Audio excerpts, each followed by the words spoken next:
Hey guys, what's going on? It's me back here in another video, and today I'm going to show you how to allow camera access to WhatsApp. So for that, what you need to do, you need to open your settings on your mobile. So here I'm opening the settings. Okay, and then what you need to do, these settings will show you like this. So now what you need to do, you need to go to your apps. Now you need to find the WhatsApp app. So let me find it.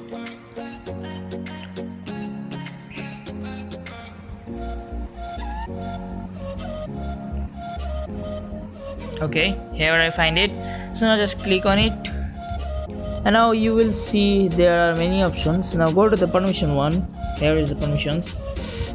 So now here you can see there are lots of things like camera, context, location, microphone, and storage. So if you see that your camera is turned off, you just need to click on it to turn it on. So yeah, that's how you turn your camera access to WhatsApp. Thank you so much for watching, guys. Stay tuned, see you in the next video.